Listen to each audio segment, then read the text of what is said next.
ახალი კანონით სისხლის სამართლის კოდექსში შეტანილ ცვლილებასთან დაკავშირებით ოზურგეთის დემოკრატიული ჩართულობის ცენტრში სხვადასხვა პოლიტიკურმა პარტიებმა და დაინტერესებულმა პირებმა დისკუსია გამართეს. მიღებული საკანონმდებლო ცვლილების შესახებ ახალგაზრდა იურისტთა ასოციაციის თავმჯდომარე თამაზ ტრაპაიძემ ისაუბრა.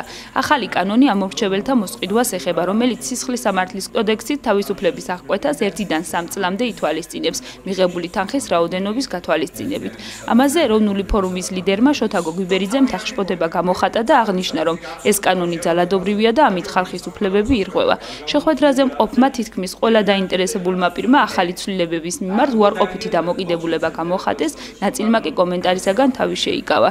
თუ რამდენად შესაძლებელია კანონის შეცვლა ან მასში რაიმე ცვლილებების შეტანა, ეს საკითხი გადაუჭრელი დარჩა. შეხვედრის ბოლოს ეროვნული ფორუმის ლიდერმა დარბაზში მყოფ საზოგადოებას ერთადერთ და სწორ გამოსავალად ერთიანობა არჩევნებზე გამოცხადება და საკუთარი აზრის სწორად დაფიქსირება მოუწოდა. დეკემბრის მიწოდულს შევიდა ცვლილებები კანონში პოლიტიკურ გაერთიანებათა შესახებ, ასევე სისხლის სამართლის კოდექსში, რომელიც გააპროტესტა საზოგადოების დიდმა ნაწილმა, რამე თუ იგი აშკარად რეპრესიულ ხასიათს ატარებდა.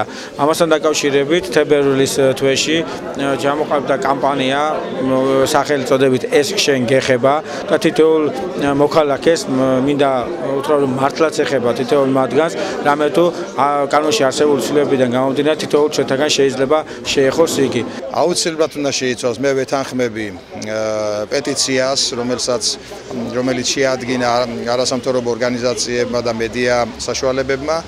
ჩვენ უჭერთ მხარს, რომ უნდა შევიდეს ცვლილებები, რა თქმა უნდა, კანონმდებლობაში.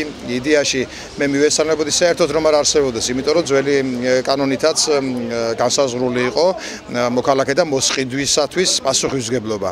რა თქმა უნდა, ჩვენ არ ვეთანხმებით იმას, რომ არჩევნებში გამოყენებული იქნას კორუფციული ფული, შავი ფული, უკანონო საშუალებებით მოძიებული ფინანსური რესურსები და ასე შემდეგ და ეს საკმარისად იყო მოტივირებულად წარმოდგენილი ძველ კანონმდებლობაშიც. მაგრამ ყველას მოგეხსენება თუ რომ განაპირობა ამ კანონმდებლობის მიღება თან ასეთ დაჩქარებული ტემპით და აი ესეთი კონსტიტუციური ჩარჩოებში არსებული ურთიერთობებით, მსჯელობებით, დისკუსიებით, მიწოდებით, საზოგადოებრივი აზრით თუ კი მოხერხდება, რომ რაიმე ცვლილება ამ კუთხით განხორციელდება, რა თქმა უნდა ეს მისასალმებელი იქნება.